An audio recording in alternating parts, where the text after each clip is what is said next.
बिस्मिल्लाहिर्रहमानिर्रहीम, अस्सलाम वालेकुम। मैं हूं शकील कुरेजा। इलेक्शन 8 फरवरी को हुआ और 2 महीने और कुछ 4 दिन उसको हो गए इलेक्शन को हुए हुए, और इस हुकूमत के ख़िलाफ़ अब बाकायदा तहरीक का आगाज़ आज से कर दिया गया।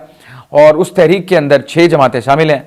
पाकिस्तान तहरीक इंसाफ है, उसमें सुन्नी इत्तेहाद काउंसिल है, पश्तून काबिल अवामी पार्टी है, बलूचिस्तान नेशनल पार्टी, जमात इस्लामी, मजलिस वहदतुल मुस्लिमीन। ये 6 जमाती इत्तेहाद जो है आज उसने तहरीक का बाकायदा आगाज़ किया बलूचिस्तान के इलाके पशीन से। और ये वो इलाका है जहाँ मौलाना फजल रहमान जहाँ से जीत कर आए, MNA मुंतखब हुए, और इस इलाके को JUI का गढ़ समझा जाता है। तो वहाँ पर आज इनका बड़ा अच्छा भरपूर जो है जलसा हुआ। और उस जलसे की ख़ास बात यह है कि वहाँ बारिश भी हुई और 2 मुख्तलिफ आरा सामने आ रही हैं। एक तो ये कि शायद बारिश के पानी से जो जलसा गाह थी वो भरी हुई थी, और दूसरा ये है कि शायद हुकूमत की जानिब से इसमें रोड़े अटकाने के लिए उस जलसा गाह को पानी से भर दिया गया। लेकिन उसके बावजूद हैरानकुन बात यह थी कि कसीर तादाद जो थी वो वहाँ उस जलसा गाह में पहुंची। चार्ज क्राउड था वहाँ पे, यानी एक होता है सोया हुआ क्राउड है, क्राउड चार्ज था, बैठने की जगह कोई नहीं थी। खड़े होकर उन्होंने तकरीर सुनी, तकारीर जो भी वहाँ पे हुई वो सारी सुनी। तो सिंबॉलिक वैल्यू जो थी इन चीज़ों की बड़ी होती है कि क्राउड वहाँ पहुँचा बावजूद डिफ़िकल्टीज़ के। लेकिन इसके साथ एक और डिफ़िकल्टी भी थी कि हुकूमत की जानिब से वहाँ पर 144 का निफाज भी कर दिया गया था, यानी वहाँ इज्तिमा की इजाज़त नहीं होती। लेकिन उसके बावजूद लोग बेखौफ होकर वहाँ पे आए और इस जलसे का हिस्सा बने। ये तहरीक जो है इसके सरबराह हैं महमूद खान अचकज़ई साहब, बड़े सख्त मौक़िफ़ रखते हैं। इस्टेब्लिशमेंट का जो सियासत में रोल है उसके बहुत बड़े नाकिद हैं, सख्त अल्फाज इस्तेमाल करते हैं। आपको याद होगा सदर पाकिस्तान के इलेक्शन से कबल उन्होंने नेशनल असम्बली में एक तकरीर की, वो भी बड़े सख्त तकरीर थी, और वो इस्टेब्लिशमेंट को इस हवाले से हदफ तनकीद बनाते हैं। और आज भी उनकी जानिब से ये किया गया। और उन्होंने तकरीर में कहा पाकिस्तान में आइन और अवाम के मुंतखब पार्लियामेंट की बालादस्ती को तस्लीम करना होगा, और जो भी जर्नल, जज, जर्नलिस्ट या कोई और इसको तस्लीम नहीं करेगा तो हम उसको मुर्दाबाद कहेंगे। तो ये इस मौक़िफ़ की वजह से जाने जाते हैं। और इसके अलावा एक बात उन्होंने और अहम की, वो ये थी कि वो किसी भी सिविलियन या फौजी इदारे के सरबराह की तोसीर को तस्लीम नहीं करेंगे। अब ये उनको क्यों कहना पड़ा? फौजी सरबराहान जो है माजी बताता है कि उनको तो एक्सटेंशन दी जाती रही, जनरल बाजवा को भी दी गई, जनरल कियानी को भी दी गई, और उससे पीछे चले जाएं तो परवेज़ मुशर्रफ थे, वो खुद को खुद एक्सटेंशन दे देते थे, सदर भी थे। तो अब ये जो बात इन्होंने की सिविलियन या फौजी इदारा, फौजी इदारे की तो एग्जाम्पल्स मौजूद हैं। अब बात आई है सिविलियन इदारे की। इनको कौन सा ऐसा खदशा है जो सिविलियन इदारा है और उसके किसी सरबराह को एक्सटेंशन देने की जो है वो तजवीज़ ज़ेर गौर है या उस पर बातचीत हो रही है? तो ये कुछ दिन पहले की बात है जो बड़ी यहाँ पे बहस हुई इस्लामाबाद में, और वो थी काजी फाइज़ ईसा साहब के हवाले से कि हुकूमत कोई ऐसी प्लानिंग कर रही है या ऐसा कोई मामला ज़ेर गौर है कि वो जस्टिस काजी फाइज़ ईसा को एक्सटेंशन देना चाहते हैं। तो ये वो खबरें थी जो बाज़गश्त यहाँ पे रही, खबरों का हिस्सा भी बनी, टॉक शोज़ का भी हिस्सा बनी। तो गालबन उनका इशारा इस जानिब हो कि अगर ऐसा किया गया तो वो इसको तस्लीम नहीं करेंगे। और जो तहरीक इन्होंने शुरू की है उसका नाम रखा गया है तहरीक तहफ़्फ़ुज़ आइन पाकिस्तान, यानी आइन पाकिस्तान उनकी नज़र में इस वक्त ख़तरे में है और उसके तहफ़्फ़ुज़ के लिए इन्होंने तहरीक का आगाज़ किया है। तहरीकों का आगाज़ इसी तरह ही होता है, और इसको बदकिस्मती कहा जाए या जो भी इसको नाम दें, पाकिस्तान के अंदर ये आपको हमेशा नज़र आया है कि जब इलेक्शन हो जाता है, नताइज आ जाते हैं, हुकूमत बन जाती है, तो वहाँ पे 2 फरीक होते हैं, हुकूमत और अपोजिशन। माजी की जितनी भी अपोजिशंस थी, आप यहाँ से पीछे चले जाएँ 71 के इलेक्शन तक, कोई भी माजी की अपोजिशन जो है उसने इलेक्शन के नताइज को तस्लीम नहीं किया, और वो फिर तहरीकें चलीं। और फिर उसके बाद जो कुछ होता है, सियासी अदम इस्तेहकाम पैदा होता है, जिससे माशी अदम इस्तेहकाम पैदा होता है। तो ये हमारी बदकिस्मती है इस हवाले से। उसकी बुनियादी वजह यह है कि आज तक कोई ऐसा शफाफ निज़ाम हम नहीं बना सके कि इंतखाबी नताइज जब आएँ तो जीतने वाला उसको कबूल कर रहा है तो हारने वाला वो भी उसको कबूल करे। यहाँ जीतने वाला खुश होता है और हारने वाला जो होता है वो इस किस्म की फिर तहरीक शुरू हो जाती है। पिछले दौर हुकूमत में भी तहरीक चली, उससे पीछे चले जाएँ तो इमरान खान साहब का 126 दिन वाला धरना, वो आपको याद होगा, वो चला। तो ये बड़ा एक अनफॉर्चुनेट रियलिटी है हमारे यहाँ की। अब ये जो तहरीक चली है, जो आज वहाँ पे तकारीर हुई, सख्त तकारीर, मैंने कल भी गुजारिश की थी फॉर्म 45 का मामला डिस्कस होगा, वो बात उमर अयूब साहब ने की। ये फॉर्म 45 की हुकूमत है और ये अवामी रेला जो है वो इसको बहा के ले जाएगा। फॉर्म 45, 47 का मामला चलता रहेगा, आज उस पर बात वहाँ पर होती रही। और इसी तरह इनका जो मौक़िफ़ था इस्टेब्लिशमेंट की जो मदाखलत वाला है उसके ऊपर महमूद खान अचकज़ई ने बड़ी सख्त बातें की, सारी बयान नहीं की जा सकती। और इसी तरह एक शेर अफजल मरवत साहब जो हैं उन्होंने भी वहाँ पे गुफ्तगू की, अख्तर मेंगल साहब ने गुफ्तगू की, सुन्नी इत्तेहाद काउंसिल के सरबराह जो हैं साहबजादा हामिद रज़ा, उन्होंने गुफ्तगू की। फिर इसी तरह मजलिस वहादतुल मुस्लिमीन के अल्लामा राजा नासिर अब्बास, उन्होंने भी सख्त गुफ्तगू की, इमरान खान साहब के हक़ में बहुत ज़्यादा बात की उन्होंने। और एक वहाँ पे दिलचस्प बात जो हुई थी वो की गई शेर अफजल मरवत साहब की जानिब से। और शेर अफजल मरवत जब स्टेज पे आए तो जो नीचे कारकुनान थे तकारीर को जो सुन रहे थे जलसे के शुरका, उनकी जानिब से डीजल डीजल के नारे लगना शुरू हो गए। अब ये एक बड़ी अजीब सूरत हाल पैदा हो गई। ये वो गढ़ है JUI फेका, मौलाना फजलुर रहमान इसी हल्के से जीते। तो ये जो कारकुनान थे यकीनन इनके अगर जलसों में मौजूद हैं तो वो उनके सियासी मुखालिफ ही होंगे। लेकिन शेर अफजल मरवत साहब ने जहां एंट्री मारी वो बड़ी दिलचस्प है। उनका ये कहना था कि आप अभी डीजल डीजल के नारे ना लगाएं, उनके साथ गुफ्तगू चल रही है। कल भी मैंने गुजारिश की थी कि मौलाना फजलुर रहमान साहब जो हैं वो अभी तक ये फैसला नहीं कर पाए कि वो अपोजिशन इत्तेहाद का हिस्सा बनेंगे या नहीं बनेंगे, या वो हुकूमत का हिस्सा बनेंगे या नहीं बनेंगे। फिलहाल उनकी तरफ से पुरअसरार खामोशी है। इलेक्शन के फौरी बाद तो वो बड़े मुतहरिक नजर आए, लेकिन उसके बाद फिर बिल्कुल गायब हो गए मंजर से। अब वो खबरों से गायब हैं, लेकिन उनका रोल जो है, अगर वो अपोजिशन इत्तेहाद का हिस्सा बनते हैं तो फिर उनका रोल इंतहाई इंपॉर्टेंट और क्रिटिकल होगा। अगर वो हुकूमत का हिस्सा बनते हैं तो वो कोई ख़ास खबर नहीं होगी, वो कोई बड़ी बात नहीं होगी, क्योंकि हुकूमत जो है नंबर्स पूरे हैं, उनको ज़रूरत तो कोई नहीं है। लेकिन यह है कि नंबर्स की हद तक या अपोजिशन का वजन कम होने की हद तक हुकूमत को फ़ायदा हो सकता है उनका। और इसके अलावा इन्होंने जो कहा शेर अफजल मरवत साहब, उनका यह कहना है कि हमारा निज़ाम अदल बोसीदा हो चुका है और अनकरीब हम पंजाब में भी एहतजाज शुरू करेंगे। ये तारीख़ी लम्हात हैं और तारीख़ दिलेर को भूलती है और ना ही बुज़दिल को। तो अब उन्होंने जो इंदिया दे दिया है वो है पंजाब के अंदर तहरीक का। वो किसी और भी जगह की बात कर सकते थे। पंजाब, कल भी मैंने गुजारिश की थी कि बैटल फील्ड जो है वो पंजाब होता है। विफाक अगर किसी को चाहिए, विफाक में किसी ने हुकूमत बनानी है तो फिर उसको पंजाब से जीतना पड़ता है। तो पंजाब के अंदर अब चूंकि इनके मुखालफिन की हुकूमत है और मरीम नवाज साहिबा भी बड़े सख्त गिर हैं इस हवाले से। पहले भी उन्होंने जो कहा वो करके दिखाया। इन्होंने जलसे ऐलान किए एहतजाज का, उन्होंने कहा जी सख्ती से निपटा जाएगा, तो फिर आपको वो सख्ती से निपटते हुए नजर आए पंजाब हुकूमत वाले। और इनके ऊपर क्रैकडाउन हुआ था पाकिस्तान तहरीक इंसाफ के ऊपर। अब देखना ये होगा जो इनका असल इम्तहान शुरू होगा अपोजिशन का, यानी ये जो अलायंस बना है इसका जो मैदान लगेगा जब पंजाब में, तो पता वहां पे चलेगा तहरीक क्या रुख इख्तियार करती है। और वही जो इम्तहान जहां अपोजिशन का होगा वो इम्तहान हुकूमत का भी होगा कि हुकूमत ऑलरेडी बड़ी कमज़ोर फुटिंग के ऊपर है, अखलाकी एतबार से भी और कारकर्दगी के एतबार से भी। उसके ऊपर मैं आता हूँ, उसमें बड़ी अहम खबर है। कमज़ोर फुटिंग जो मैंने कहा वो है, और नवाज शरीफ साहब ने उस पर बहुत कुछ कहा है, उस पर बात करूँगा। तो मरियम साहिबा इस वक्त जो हैं वो उनके लिए इम्तहान होगा।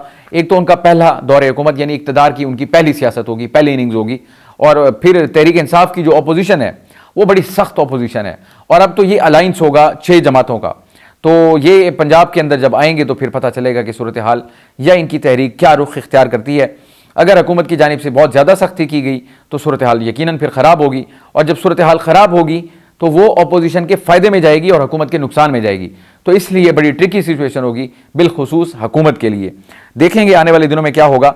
लेकिन इनका जो अगला जलसा होगा वो कराची में होगा, वो भी बड़ा इंपॉर्टेंट होगा। उसकी बुनियादी वजह यह है कि वहाँ भी इनके हरीफ हैं जिनकी हुकूमत है, और उनकी मुसलसल चौथी हुकूमत है पाकिस्तान पीपल्स पार्टी की। लेकिन देखना होगा कि पाकिस्तान पीपल्स पार्टी जो है वो इनको किस तरीके से इस इत्तेहाद को वहाँ पे ट्रीट करती है, वो भी बड़ा इनका इम्तहान होगा। लेकिन मेरी जो इसमें मेरी गट फीलिंग है, कराची के अंदर इनका पावर शो बहुत ज़बरदस्त होगा। उसकी बुनियादी वजह वहाँ की अर्बन क्लास जो है, अर्बन मिडिल क्लास, वो पाकिस्तान तहरीक इंसाफ की बहुत बड़ी सपोर्टर है, और वो मेरा ख्याल है इनके जलसे को एक अहम रोल उसमें प्ले करेगी। आने वाले दिनों में उसके ऊपर ज़रूर बात करेंगे। माफ़ कीजिएगा। अभी आपको मैंने गुजारिश की कि मियां नवाज शरीफ साहब जो हैं वो बड़े परेशान हैं, और परेशान होना उनका बनता है। उसकी वजह यह है कि एक तो 40 साल इनिंग्स है उनकी पॉलिटिकल, अंदर बाहर दोनों सिस्टम्स को जानते हैं। 3 मरतबा खुद वज़ीर आज़म बन चुके हैं।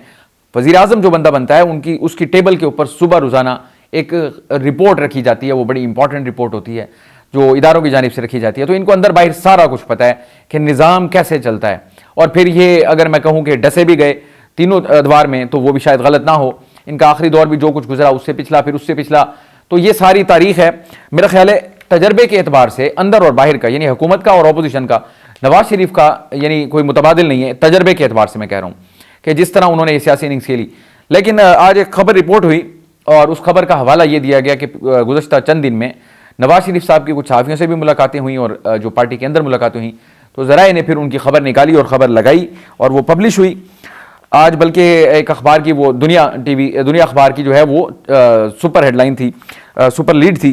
तो आज जो नवाज शरीफ साहब की जिस्ट आई इस पूरी खबर से, वो बड़े परेशान हैं। उसकी वजह यह है बुनियादी, मैंने कहा ना वो सिस्टम को जानते हैं, उनको ये पता है कि पब्लिक की पल्स क्या है, पब्लिक को मतलब कि उनकी सूरत हाल क्या है, और जो हुकूमत है उनकी क्या सूरत हाल है, बिलखुसूस विफाक की और पंजाब की, दोनों की। पंजाब के अंदर चले इनकी हुकूमत है, विफाक के अंदर इत्तेहादी हुकूमत है।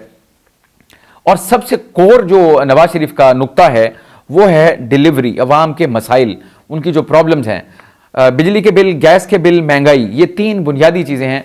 और उनकी जानिब से ये कहा गया, नवाज शरीफ साहब की जानिब से, कि ये टास्क शहबाज शरीफ साहब को दिया गया कि इन चीज़ों को ज़रूर एड्रेस करें और जितना जल्दी मुमकिन हो एड्रेस करें। और अगर ये एड्रेस ना हुई तो फिर वो हमारी जमात के लिए और हमारी आपकी हुकूमतों के लिए इंतहाई तशवीशनाक सूरत हाल बन सकती है।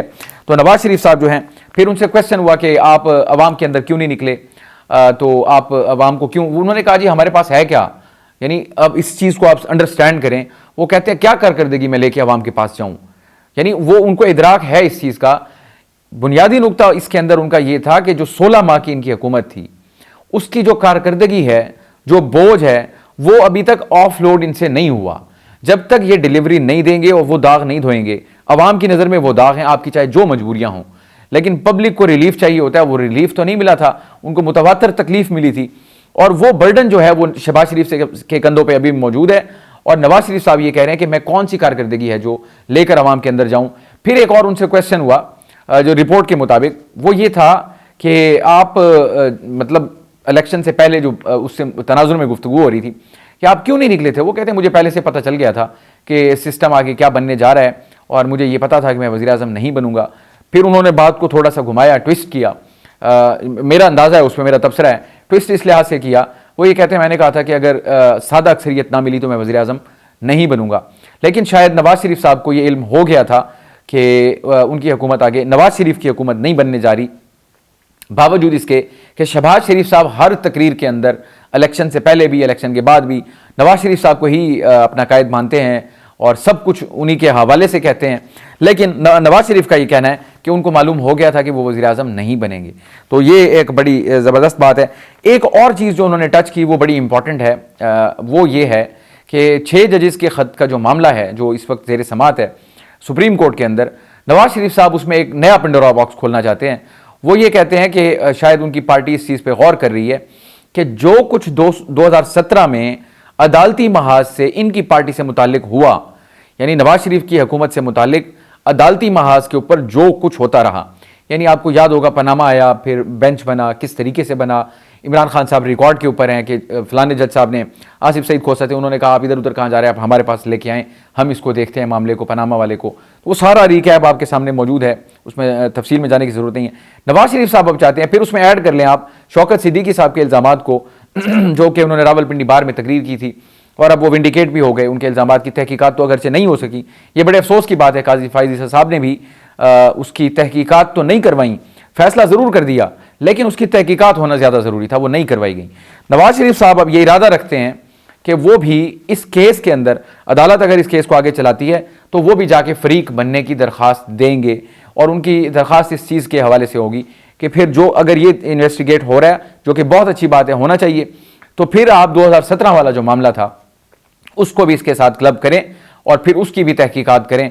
अगर इशू वहाँ तक जाता है तो फिर एक बहुत बड़ा पंडोरा बॉक्स खुलेगा, क्योंकि उसमें अदालत भी आएगी, उसमें फिर जो इदारों की मदाखलत का मामला था वो भी आएगा, फिर उसमें जो JIT के हीरे थे उनकी भी बात होगी, फिर इसके अलावा साकिब निसार का जो रोल था वो भी आएगा, और फैज़ हमीद साहब के ऊपर जो इल्ज़ामात लगे, जनरल बाजवा के ऊपर इल्ज़ामात लगे, फिर तो एक बहुत बड़ा कट्टा खुलेगा। फिर ये जो इनकी तकरीर थी शौकत सिद्दीकी साहब की, जिनको वो कहते हैं कि मेरे पास सबूत भी मौजूद हैं, तो फिर अगर वो भी आते हैं, वो सबूत भी लाते हैं, तो फिर ये एक बहुत बड़ा पंडोरा बॉक्स खुल जाएगा। नवाज शरीफ साहब ने बहरहाल इसका इंदिया दिया है, लेकिन आने वाले दिनों में देखेंगे कि क्या वो वाकई इसमें फ़रीक बनते हैं या नहीं बनते, और अगर बनते हैं तो फिर सूरत हाल क्या बनेगी, और नहीं बनते तो फिर सूरत हाल क्या बनेगी। और इसी तरह अपोजिशन का जो अलाइंस, जो तहरीक जिसका आगाज़ हो गया, ये इसकी मंजिल क्या है, इसका तयन डेफिनेटली आने वाले दिनों में होगा, क्योंकि अभी तो पहला जलसा था। कराची के जलसे से थोड़ा सा मोमेंटम बनेगा, फिर उसके बाद बुनियादी जो असल यानी तहरीक का आगाज़ होगा, जब ये पंजाब में दाखिल होगी तहरीक, तो वहाँ से पता चलेगा कि तहरीक का मुस्तकबिल क्या है और इस हुकूमत का मुस्तकबिल क्या है। तो आने वाले दिनों में भी इसके ऊपर बात करते रहेंगे। आप हमारी वीडियोस को ज़रूर लाइक करें, चैनल को सब्सक्राइब करें और अपना फीडबैक कमेंट के ज़रिए हमारे साथ शेयर करें। आपसे कल मुलाकात होगी। इजाज़त दीजिए। अल्लाह हाफ़िज़।